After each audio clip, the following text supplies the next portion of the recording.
इस जीवन को कैसे जीना, क्योंकि ये मनुष्य देह जो है 84 लाख योनियों में सबसे उत्तम योनि जो है, सबसे श्रेष्ठ योनि ये मनुष्य योनि है, जिसमें आकर के जीव जो है अपना आत्म कल्याण जो है ये कर सकते हैं। इसलिए जीवन रहते हुए मनुष्य को जो है आत्म कल्याण जो है ये कर लेना चाहिए।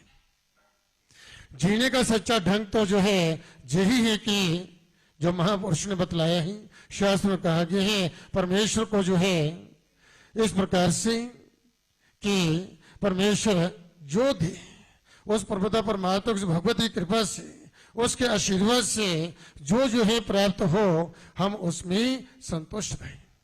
संतोषम परमम सुखम, संतोष में ही परम सुख है। और इस प्रकार से उसमें संतोष करें और मां की भक्ति करें, जब करें, साधना करें, तीर्थाटन करें, तो इस प्रकार से जो है आप प्रत्येक कार्य करते हुए जो है भगवान का स्मरण जो है ये कर सकते हैं, देवी देवता का ध्यान स्मरण कर सकते हैं। इससे जो बुद्धि में कोई विकृति नहीं आएगी, बुद्धि में जो अर्थात आपके सत्व गुण की जो वृद्धि होगी। जैसे जैसे आप जो भी कार्य करते हैं, आप यात्रा कर रहे हैं, जहाँ घर में माता भोजन बना रही हैं, पुरुष जो है कोई और अन्य अन्य कार्य कर रहे हैं, तो उसके साथ से जो उन कार्य को करते हुए यदि आप जो है इस प्रकार से साधना करते, अर्थात भगवान का ध्यान करते, उनका नाम जप करते हुए जब जो है उस कार्य को करते हैं, तो सोने पे ही सुहागा हो जाता है। उससे क्या होता है, सत्व गुण की वृद्धि होती है, मनुष्य के अंदर कभी कोई बुरे विचार नहीं आते, बुद्धि में कोई ऐसी विकृति नहीं आती, अच्छे विचार आते हैं, अच्छी योजना बनती है। और इस प्रकार से वह एक अच्छे मार्ग पर चलता हुआ, अच्छे कर्म करता हुआ परम कल्याण को प्राप्त होता है। तो जो उसकी कृपा से प्राप्त है उसमें संतोष करें और उसकी खूब भक्ति करें। और जिनके पास लाखों करोड़ों जो है संपत्ति थी, किसी चीज की कमी नहीं थी, अशो राम सभी जो है साधन थे, बड़े बड़े राजे महाराजे जो थे, बड़े बड़े जिनके पास महल थे, ऐसे भी वह भी पूर्ण सुखी नहीं हो सके। उनके जीवन में कोई ना कोई कमी जो है वह रही। इसलिए यही वस्तु की जांचना क्यों करते हैं, क्योंकि जिनसे जो है आपका जीवन भी दुख में बन सकता है। जिस वस्तु की आवश्यकता है, जो इस जीव को चाहिए, उस परमपिता परमात्मा ने सारी व्यवस्था कर रखी है। करने कार्य वही है, हम तो सोचते कुछ हो, जो हम सोचते हैं आप देखते हैं कि होता कुछ और है।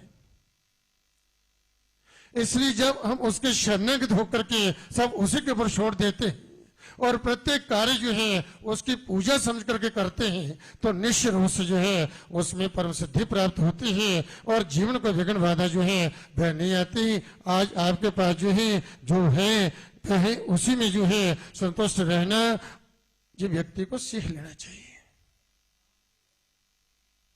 उसकी प्राप्ति के लिए आप दुखी रहेंगे तो आप फिर सुखी हो नहीं सकते। जो आपके पास है, कई बार क्या होता है कि हमारे पास होता है किसी चीज की कमी नहीं, फिर भी हम दुखी हैं। दुखी क्यों हैं?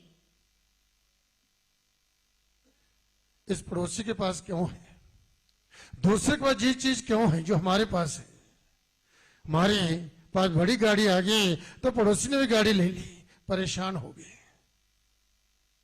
जो है उसका सुख नहीं, इसलिए जो है उसका सुख प्राप्त करें और एक सदमार्ग पर चलते सत्कर्म करते रहें, तो आपके जीवन जो है, आपकी जीवन यात्रा जो है सुखी बनी रहेगी, उसमें कोई विघ्न बाधा जो है वह नहीं आएंगी। इसलिए जो है आपके पास जो है उसमें संतोष लेना सीखें और वर्तमान की कदर करें, वर्तमान की कदर करें। इसलिए जो है आपको जो है जिसकी अत्यंत आवश्यकता है उसकी पूर्ति जो है स्वयं वह भगवती करेगी, मां करेगी। जिसके पास जो आपके पास कोई कमी है उसकी पूर्ति करने वाली जो बैठी हुई है। प्रार्थना करें, प्रार्थना करें, उसकी भक्ति करें और आनंदित रहें। अपने आप जो है जिस चीज की आपको आवश्यकता है, ये समय आने पर जय भगवती अपने आप उसकी पूर्ति जो है वह करती रहेगी। बोलो सच्चे दरबार की जय। क्योंकि करने का जो है जय वही भगवती ही, जो वास्तव में जो है अपने जीवन का महत्व समझते हैं, जो वास्तव में अपने जीवन का महत्व जो है वह समझते हैं, वह जिससे अपना कल्याण हो ऐसा ही वह संग करते हैं। जिसमें अपना कल्याण हो वैसा ही वह संग करते हैं, ऐसा दिव्य विचार करते हैं। इसलिए जो है यह आत्म कल्याण किसमें है? आज जो माँ की कृपा से माँ के चरण में बैठकर आपको भक्ति करने का जो सौभाग्य प्राप्त हुआ है, माँ के साथ संग करने का, माँ के साथ जुड़ना, यही सत्संग है। सत्य क्या है? वह भगवती सत्य है, भगवान सत्य है। उसके साथ जुड़ना, उसके साथ संग करना, ये सत्संग जो है यही आत्म कल्याण करने वाला है। तो जिसमें जो है आत्म कल्याण हो तो वह वही जो वैसा ही संग करता है, ऐसा दिव्य विचार जो है उसमें उसके बुद्धि में आते हैं, फिर वही ऐसी उसकी तार जुड़ जाती है, उसके बिना और उसको कुछ दिखता ही नहीं। इसलिए जो भक्तजन उस मां भगवती की शरणागत होकर के मां की भक्ति करते हैं, संतों का, महापुरुषों का संग करते हैं, सद्मार्ग पर चलते हैं, कभी किसी से द्वेष नहीं करते, कभी किसी का मन में, बुद्धि में कोई बुरा विचार नहीं रखते, वही लोग जो हैं इस संसार में सफल होते हैं। उन्हीं का जीवन जो है सार्थक होता है। वही इस संसार में सौ सुखों का भोग करते हुए अंत में पर मोक्ष को प्राप्त कर लेते हैं। मैं इस धर्म में आपको दृष्टांत दे रहा हूं कि एक राजा थे। वह राजा जो है अपने राज्य की वृद्धि करते, प्रजा का पालन किया करते, राज्य करते करते जो है कई प्रकार के अनेक विचार जो थे उसके मन में आते, परंतु उनके जो विचार आते, उनके अंदर जो प्रश्न उत्पन्न होते थे, उनका समाधान कहीं हो नहीं पा रहा था। कई विद्वानों से उन्होंने विचार किया, परंतु जो है कहीं उसको कोई उसका समाधान मिला नहीं। एक दिन मन विचार आया, उसके राज्य के थोड़ी दूर जो है एक गांव था और गांव के पास एक वन था। वन में एक संत रहते थे। वन में संत रहते थे, अपने साधने किया करते, मां की भक्ति करते थे और वहीं पर वे रहते थे, घास की कुटिया बना करके, कहीं आते जाते नहीं, वहीं अपनी साधना करते। अब जो है राजा के मन में विचार हुआ जी ऐसा संत है, ऐसा माता कहीं भिक्षा के लिए भी नहीं कहीं जाता, कहीं हमारे दरबार में कभी आया नहीं, मुझे किसी चीज की आवश्यकता है, वन में रहता तब करता है। तो ऐसा विचार हुआ कि ये ऐसा वैरागी संत जो है, हो सकता है वहां पर मेरी समस्या का समाधान हो सके। क्योंकि जब आपके अंदर कोई ऐसा विचार आ जाए कि मेरी समस्या का कहीं समाधान हो, वह देव जो है अपने आप कोई ना कोई मार्गदर्शन करते हैं, कोई ना कोई ऐसा महापुरुष आपको मिल जाएगा कि आपकी समस्या का वह समाधान कर देगा। जिज्ञासा होनी चाहिए, मन में जिज्ञासा हुई, इस प्रकार से ऐसा संत है, चलो उसका दर्शन करो। कैसे? जब राजा है, राजा के साथ बहुत सारे सैनिक चलेंगे, मंत्री चलेंगे। फिर विचार आया कि नहीं, वह संत ऐसे हैं, कहीं आते जाते नहीं, तो ऐसा ना हो कि मैं बहुत सारी सेना लेकर के जाऊंगा, मेरे साथ सब लोग चलेंगे, तो जो है फिर जो है हो सकता है मेरे प्रश्न का उत्तर न मिल पाए, ऐसे मुझे लौटना पड़े। मैं अपने हृदय की बात करना चाहता हूं। तब जो है विचार हुआ मुझे अकेले ही जाना चाहिए, बिना किसी को बतलाए, जो है इस प्रकार किसी को पता तक न चले। ऐसे ही राज ने विचार किया, सब अपने अपने जो है कार्य में जो है लगे हुए हैं, और बीच में कोई कार्य जो समय जो था, बीच में जिस समय उसके पास कोई था नहीं, वह अकेले ही राजमहल से निकले, किसी को पता तक नहीं चला। तो राजा निकल करके उस स्थान पर जा पहुंचे जहां संत महाराज जी विराजमान थे। ब्रह्म मुहूर्त का समय था, प्रातःकाल जो है तब जो है वहां पहुंचते हैं तो संत महाराज जी को देखा वह अपने बगीचे में वहां पर जो पौधे लगा रहे थे। साथ साथ भगवान का स्मरण किए जा रहे हैं तो वह देखा कि संत महाराज जी तो जहां पर अपनी वाटिका में जो कार्य कर रहे हैं तो राजा सामने खड़े हैं। उन्होंने उन्हें प्रणाम किया, महाराज मैं कुछ जिज्ञासा लेके आया हूं, मेरे कुछ प्रश्न हैं, उनके मुझे उत्तर चाहिए। संत महाराज ने कहा अभी तो मैं कार्य में लगा हूं, जब फुर्सत होगी तब आपके प्रश्नों का उत्तर दूंगा। अब राजा वहां पर बैठ गए तो बैठे बैठे देखिए जहां पर संत रहते हैं, जहां पर भगवान की भगवती की आराधना होती है, जप होता है, पाठ होता है, वह एक पवित्र स्थली होती है। वहां बैठने से, वहां जाने से, उस स्थली पर बैठने से ही मनुष्य के अंदर जो है सात्विक विचार उत्पन्न होना शुरू हो जाते हैं। राजा के मन में फिर विचार आया कि संत महाराज जी तो जो पौधे लगा रहे हैं और मैं जहां पर बैठा बैठा क्या कर रहा हूं, कुछ नहीं, क्यों ना मैं भी उनकी सहायता करूं। संत हमारे पौधे लगा रहे हैं तो मैं पौधे को जो है उनको जल दे दूं, उनको सींचने का काम कर दूं।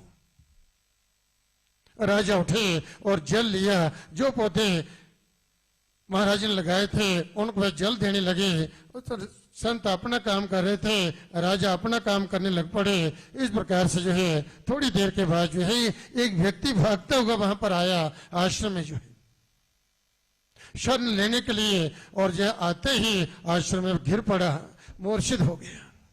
संत महाराज ने देखा तो उसने जड़ से आकर के उस व्यक्ति को उठाया और आश्रम के अंदर ले गए। सिर में चोट आई थी, रक्त बह रहा था, उसका उपचार किया, घाव उसका साफ किया, औषधि लगाई और जो उसका उपचार किया। अब राजा भी जो उसके पीछे पीछे आकर के उसको हवा करने लगे, जल पिलाने लगे। ऐसा करते करते जो है उसको चेतना आ गई और जैसे ही उस व्यक्ति ने देखा कि सामने राजा है, एकदम चौंक पड़ा, आश्चर्य हुई कि राजन आप। तो उसने कहा क्यों कि आप मेरी सेवा कर रहे हैं? तो उसने कहा जी हाँ। तब जो है उसने कहा देखो मुझसे बहुत बड़ा अपराध हुआ है, मैं आपसे क्षमा प्रार्थना करता हूं, मुझे क्षमा कीजिए। तब संत महाराज ने कहा कि इसको क्षमा कर दीजिए। राय ने कहा कि ठीक है, मैंने आपको क्षमा किया, क्या कारण है? तो उसने कहा कि मैं कई दिनों से आपका पीछा कर रहा था, कहीं आप अकेले मुझे मिले तो मैं आपकी हत्या कर दूं।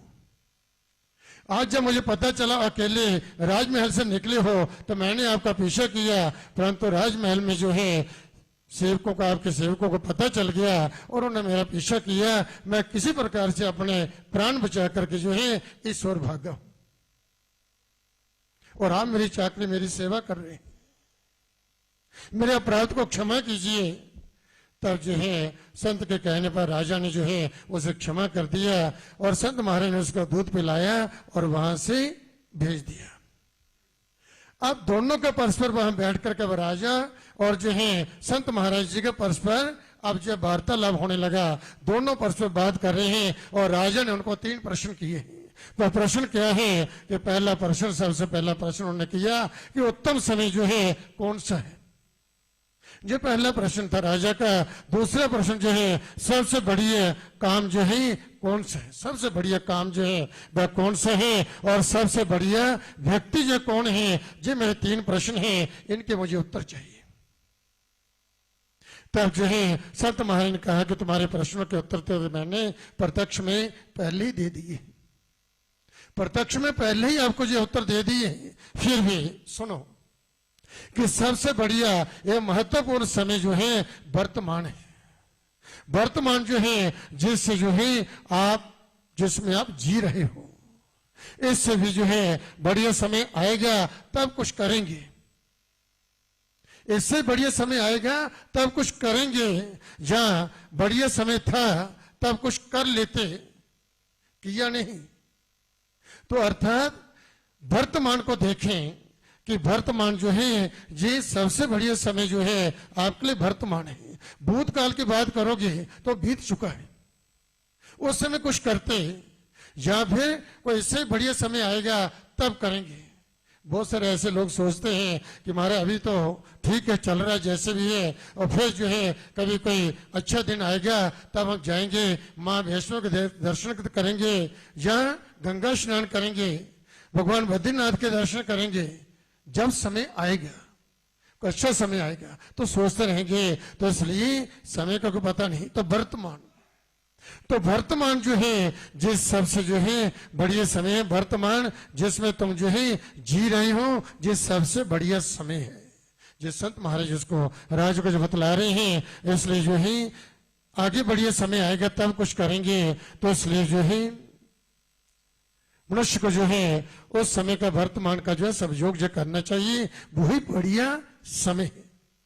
तब जो दूसरे प्रश्न का उत्तर देते हुए सबसे बढ़िया काम क्या है, सबसे बड़ी कार्य जो है, तो धर्मानुकूल जो है जो कार्य कर रहे हो उस कार्य को जो है ईश्वर की पूजा समझ करके जो है अच्छे ढंग से, सच्ची श्रद्धा से जो है, सच्ची लगन से उसको करो। उस वक्त जो है वही बढ़िया जो है आपके लिए वह कार्य है। जो कार्य आपको मिला हुआ है उस कार्य का आप जो है भगवान की पूजा समझ करके जो है अच्छे ढंग से, सच्ची लगन से, पूरी श्रद्धा से यदि आप करते हैं तो वही बढ़िया कार्य है। और उत्तम से उत्तम व्यक्ति जो है कौन है, जो तुम्हारे सामने, जो व्यक्ति जो तुम्हारे सामने हो, उत्तम से उत्तम व्यक्ति जो है जी प्रत्यक्ष हो, वह जो सबसे उत्तम व्यक्ति है। राजन सुनो, सबसे महत्वपूर्ण जो समय तो वर्तमान है। आज जो है आपने वर्तमान समय का जो सदुपयोग किया, आप जहां पर आए और मैं पौधे लगा रहा था, ये देख करके आपने समय का सदुपयोग किया। आप बैठे हुए थे तो भी जो है आपके मन में ऐसा विचार आया, तो आप जो उन पौधों की सेवा करने लगे, जल सींचने लगे, तो ये पुण्य है। पौधों को जल पिलाना ये भी पुण्य है। तो आपके जो पुण्य संचित हुए, तो उस पुण्य के प्रभाव से आप पर जो विपत्ति आ रही थी, जो मैंने को प्रारंभ में कहा कि वही घड़ी वही पल शुभ होते हैं जिस घड़ी हमसे कोई शुभ कार्य होता है, पुण्य कार्य होता है। तो इस प्रकार से कार्य करने से जो है मनुष्य को जो पुण्य की प्राप्ति होती है, उसके संकट, उसकी विपत्तियां जो है वह टल जाती है, मृत्यु तक जो है वह टल जाती है। यदि आप उस समय का सदुपयोग नहीं करते, आपने उस वर्तमान का नहीं संभालते, तो क्या होता, आज तुम्हारी मृत्यु होती। वह घड़ी वो पल जो थे, जैसे आप जहां पर सेवा करने में लग गए तो वह घड़ी पल टल गए, यदि आप वापस लौट जाते तो न जाने क्या अनर्थ हो जाता है। तो इसलिए समय का जो है मनुष्य को जो है सदुपयोग जो है ये कर लेना चाहिए। इसलिए जो है कहीं ऐसा अमंगल हो जाता है, जो आदमी जो है जहां आया था उसका भाई जो युद्ध में मारा गया था और जिसका बदला लेने के लिए आपके वह पीछे पड़ा हुआ था, आज जब आपने उसको जिसकी सेवा की और उसने देखा तो उसने मन में उसका मन ही बदल गया कि राजा मेरी सेवा कर रहा है, तो उसने क्षमा प्रार्थना कर ली, क्षमा याचना कर ली और आपने उसको क्षमा कर दिया। तो जिससे जो है वह उस दुर्घटना से जो है आप भी बच गए और वह भी पाप से बच गया। इसलिए समय का सदुपयोग जो है जो मनुष्य को कर ले, खाली बैठे हुए तो गलत विचार करने के विचार जो है आपके पास समय है, आप देखते हैं आपके पास कहीं आपको कोई कार्य के लिए आप गए हैं और उसके बाद जो आपको समय मिला 1 घंटे के बाद भाई आप आना, फिर आपका ये काम होगा। वो 1 घंटे का समय आपको यदि मिला है तब आप आसपास देखते हैं जहां पर कोई मंदिर है, चलो मैं वहां पर जाकर के दर्शन करके आ जाता हूं, इतना समय मुझे मिल गया है, मैं खाली क्यों बैठूं। जहां कहीं बैठे भी हैं तो चलो हम जहां 1 घंटा समय मिले हैं तो 1 घंटा में जब कर लो। तो समय का सदुपयोग करें। जहां भी आप इधर उधर की बातें करते हुए माँ के दरबार में आए हैं तो कहीं भी आप जो है बैठ करके जो है आप जो एक माला जप करते हैं, क्योंकि तीर्थ पर बैठ करके की हुई एक माला जप भी जो है उसका भी अक्षय फल होता है, उस पुण्य का कभी नाश नहीं होता, कई गुना उसका फल होता है। तो इसलिए समय का सदुपयोग करना, इसलिए जो है तुम वर्तमान समय का जो है सदुपयोग करते हुए मेरे साथ जो है आप लग गए, जो कार्य करने लग पड़े, आपके संकट की घड़ी, आपकी संकट की जो बेला जो थी वह टल गई और जो तुम जो थे बच गए, तुम बच गए। इसलिए जो है राजन कल्याण का मनुष्य जो है हमेशा जो है इस प्रकार सदमार्ग पर चलते हुए सत्कर्म करते रहने। इस प्रकार से उन्होंने उनके उन प्रश्नों के उत्तर देते हुए फिर उनको जो है मंत्र दीक्षा दी कि जीवन में जो है जब भी समय मिले आप जिस मंत्र के द्वारा माँ की साधना करें, प्रातः और सायंकाल जो है इस मंत्र का जप करें, तो आपके जीवन में कभी कोई संकट नहीं आएगा, कोई विपत्ति नहीं आएगी। हमेशा जो है आप परम कल्याण को प्राप्त होंगे और अपने राज्य में जो है प्रजा की सेवा करते हुए आप यश